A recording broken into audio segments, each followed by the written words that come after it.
Hello friends, welcome back to my YouTube channel लीगम ज्ञान। मैं हूं आपका होस्ट एडवोकेट कुशलदीप शुक्ला।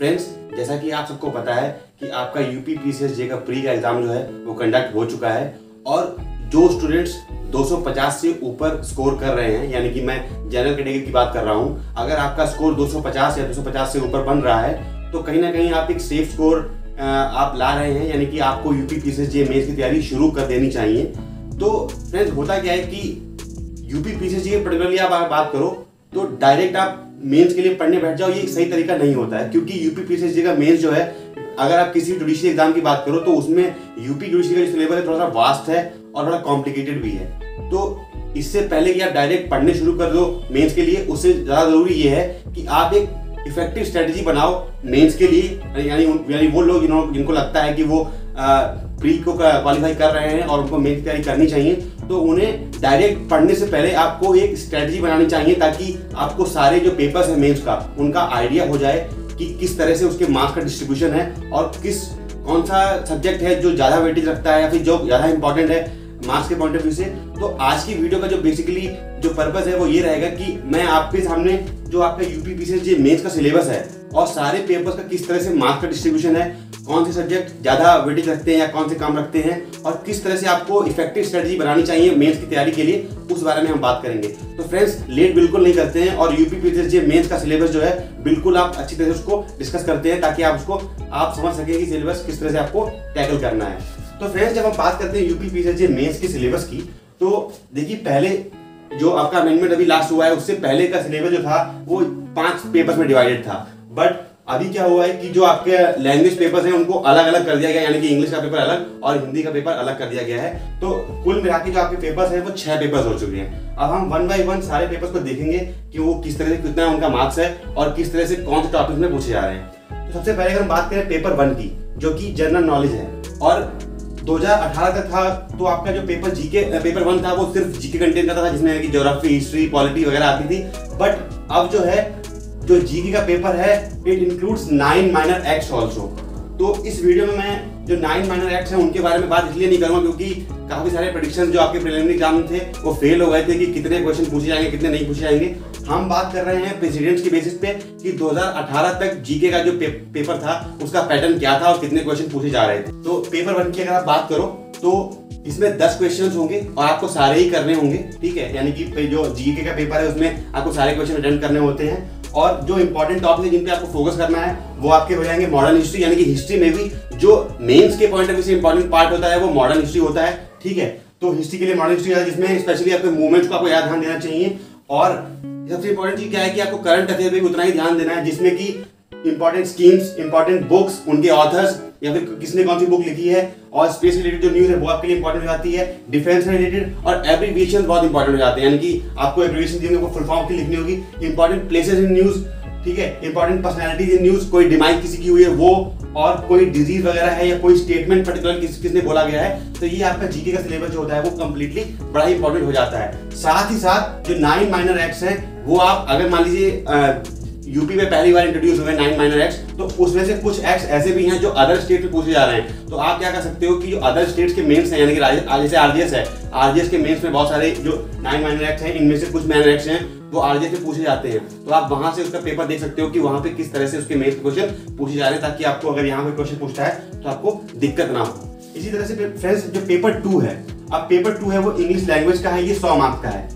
जैसे मैंने आपको बताया कि पहले जो लैंग्वेज पेपर था वो 200 मार्क्स का था, जिसमें हिंदी और इंग्लिश दोनों कंबाइनली आते थे। अब दोनों पेपर को अलग अलग कर दिया गया है, यानी कि दोनों पेपर्स की इक्वली इंपॉर्टेंस हो गई है। इंग्लिश भी इक्वल इंपॉर्टेंट है और हिंदी भी इक्वल इंपॉर्टेंट है, यानी कि आपको दोनों में अच्छा स्कोर करना पड़ेगा कट ऑफ को क्वालिफाई करने के लिए। तो इंग्लिश में क्या फ्रेंड्स पूछेगा, देखिए 3 क्वेश्चन पूछे जाते हैं इंग्लिश में और आपको सारे अटेम्प्ट करने होते हैं। जिसमें जो फर्स्ट क्वेश्चन होता है ऐसे वाला, उसमें आपको ऑप्शन दिए होते हैं जिसमें से आपको एक ऐसे करना होता है। और मार्क्स का रेशियो किस तरह से है, 50-30-20, यानी 50 मार्क्स का आपका ऐसे होगा, 30 मार्क्स की आपकी प्रेफेस राइटिंग होगी और 20 मार्क्स की आपका जो ट्रांसलेशन होगा हिंदी टू इंग्लिश। इंग्लिश के पेपर में हिंदी टू इंग्लिश ट्रांसलेशन आएगा। और जब हम बात करते हैं हिंदी पेपर की, यानी कि पेपर 3 की, वो भी आपका पेपर जो आपका 100 मार्क्स का होगा, उसमें क्या होगा फ्रेंड्स कि आपको 3 क्वेश्चन करने होंगे, सारे अटेम्प्ट करने होंगे। वो उसमें भी ऐसे का ऑप्शन क्या रहेगा कि पहला क्वेश्चन जो ऐसे का होगा उसमें आपको ऑप्शन मिलेंगे, आपको एक ऐसे करना होगा और दूसरा क्वेश्चन जो होगा वो पैसेज राइटिंग का होगा और ट्रांसलेशन इंग्लिश टू हिंदी है। मार्क्स का रेशियो बिल्कुल इंग्लिश के जैसा ही है, 50-30-20। 50 मार्क्स का ऐसे, 30 मार्क्स का प्रैक्टिस राइटिंग और 20 मार्क्स की आपकी इंग्लिश टू हिंदी ट्रांसलेशन। ये चीज आप ध्यान रखिएगा कि आपके इंग्लिश के पेपर में हिंदी टू इंग्लिश ट्रांसलेशन पूछेगा और हिंदी के पेपर में इंग्लिश टू हिंदी ट्रांसलेशन पूछेगा। यहाँ तक आपके पेपर 3 तक की जो बात हमने कर ली है। यहाँ बताने का पर्पस ये है कि आपको एक बार सिलेबस का आइडिया हो जाएगा ना कि कौन से क्वेश्चन ज्यादा इंपॉर्टेंट है और किस तरह से डिस्ट्रीब्यूशन है मार्क्स का, तो आपको प्रिपरेशन करने में आसानी रहेगी। यानी स्मार्ट स्ट्रेटजी वही होती है कि आगे आपको पेपर का पूरी तरह से आइडिया हो कि कैसे पूछ रहा है, ना कि आप प्लेनली पढ़ने लग जाओ। इसके बाद करते हैं पेपर 4 की। और पेपर 4 जो है बहुत ही कॉम्प्लिकेटेड पेपर है, इसे बोलते हैं सब्सटेंटिव लॉ। सब्सटेंटिव लॉ में अगर आप बाय एंड लार्ज देखें तो लगभग 11 एक्ट पूछता है, ठीक है ना, 11 एक्ट पूछता है इसमें। तो आपको क्या देखना है कि पेपर 5 जो है उसमें 10 क्वेश्चन होंगे और आपको 6 क्वेश्चन अटेम्प्ट करने हैं, यानी कि आउट ऑफ 10 आपको 6 अटेम्प्ट करने हैं, जिसमें फर्स्ट और सेकंड क्वेश्चन जो होगा वो कंपलसरी होगा। अब फर्स्ट और सेकंड में कौन से टॉपिक्स हैं जो आपको ध्यान में रखने हैं, ताकि आप उसको उसी हिसाब से आपको उसकी जो प्रायोरिटी उसकी सेट कर सको कि मुझे पहले ये पढ़ना है, पहले ये नहीं पढ़ना है। जैसे कि आपका जो फर्स्ट क्वेश्चन है वो भी कंपलसरी होगा और जो अकेले 50 मार्क्स कैरी करेगा, समझ रहे हैं आप। पहला क्वेश्चन जो है वो कॉन्स्टिट्यूशन से होगा और ये 50 मार्क्स कैरी करेगा, यानी कि ये अपने आप में बहुत ही इंपॉर्टेंट हो जाता है। सेक्शन जो क्वेश्चन 2 है वो भी आपका कंपलसरी है। इसमें कौन कौन से सब्जेक्ट पूछे जाएंगे, एक तो हिंदू लॉ 10 मार्क्स का, मुस्लिम लॉ 10 मार्क्स का और कॉन्ट्रैक्ट लॉ आपका 10 मार्क्स का, ठीक है ना फ्रेंड्स।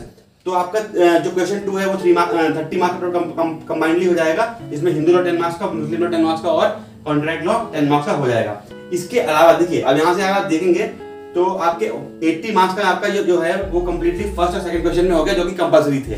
आप बचते हैं आपके पास 120 मार्क्स, जिसमें से आपको 4 क्वेश्चन और अटेम्प्ट करने हैं। यानी कि जैसे आपको मैंने बताया कि 10 क्वेश्चन कंप्लीटली थे, आपको 6 करने थे, फर्स्ट और सेकंड कंपलसरी है, और जो बचे 4 क्वेश्चन हैं आपको वो 120 मार्क्स के होंगे, जो आपको उन 6 क्वेश्चन में से चूज करने हैं, ठीक है फ्रेंड्स। उसमें कौन कौन से टॉपिक इंपॉर्टेंट हो जाएंगे, टॉर्ट्स, पीपीए, एसआरए, ट्रस्ट और इक्विटी।